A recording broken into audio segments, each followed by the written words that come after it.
And let's be clear, the unified coalition of sanctioning countries will not be indifferent to actions that undermine the sanctions we've put in place. The war in Ukraine and sanctions against Russia highlight the pivotal role of China. China has long claimed to hold sacrosanct key international principles, including those enshrined in the UN Charter with respect to sovereignty and territorial integrity. Whatever China's geopolitical aims and strategies, we see no benign interpretation of Russia's invasion, nor of its consequences for the international order. China cannot expect the global community to respect its appeals to the principles of sovereignty and territorial integrity in the future if it does not respect these principles now when it counts. China has recently affirmed a special relationship with Russia. I fervently hope that China will make something positive of this relationship and help to end this war. Going forward, it will be increasingly difficult to separate economic issues from broader considerations of national interest, including national security. The world's attitude towards China and its willingness to embrace further economic integration may well be affected by China's reaction to our call for resolute action on Russia. Well, speaking about financial architecture, we should talk about sanctions. And as you pointed out, the fact that they were done in conjunction with allies, there was a lot of cooperation, more than many of us suspected, could be the case. That shows the power of the U.S. system, the dollar-based system. On the other hand, where China has landed in all this, as you pointed out, not exactly antagonistic, but certainly not sort of joining these efforts, calls to mind a new kind of bipolarity in the world. Some countries, particularly emerging markets, are now concerned, can the dollar reserves be weaponized? Do you see a bipolar system as the new reality in which the U.S. and its allies are in one camp and maybe China and others are in another camp? Well, I really hope that we don't end up with a bipolar system. And I think we need to work very hard and to work with China to try to avert such an outcome. I think, to me, the big picture is that China has benefited enormously from being part of a global system, a rules-based multilateral system, and this has really promoted China's economic growth.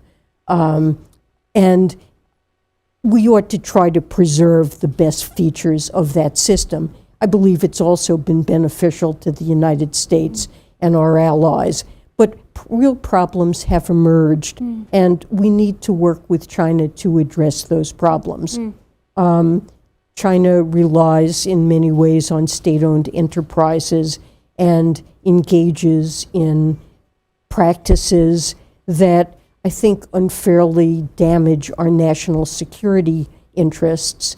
And I think we've all recognized in the aftermath of the pandemic that our supply chains, while having become very efficient and excellent at reducing business costs, have not been resilient. And we need to address that as well. And in some cases, as I mentioned in this speech, I would see that involving friendshoring, that we have a group of partners we feel comfortable with, our geopolitical, we're not worried about geopolitical issues. We know that we can count on them rather than take a purely domestic approach. I think we get the benefits of continued efficiencies in production by having a group of partners who work to shore up supply chains and make them more resilient. But I think China needs to take seriously working with us, and it's not just the United States.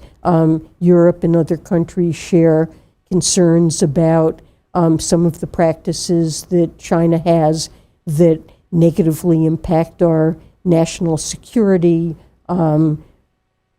human rights concerns. I would like to see us preserve the benefits of deep economic integration with China, not going to a bipolar world, but clearly that's a danger that we need to address. You know, I think with respect to the dollar, you know, what countries like Russia are experiencing, you see the power of partnership between the United States and our allies, and the importance of the dollar, the euro, as currencies in which transactions take place, as a tool to impose sanctions that can be immensely costly. And there are countries that would like to invent a system that freed them of reliance on the dollar.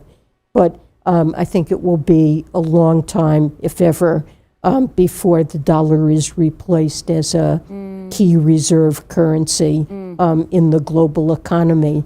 And that's fundamentally because of the strength and role of the U.S. economy, the strength of our financial system, the fact that we have institutions and law that and deep and liquid financial markets that makes investors all around the world feel safe in relying on the dollar as a store of value and means of exchange.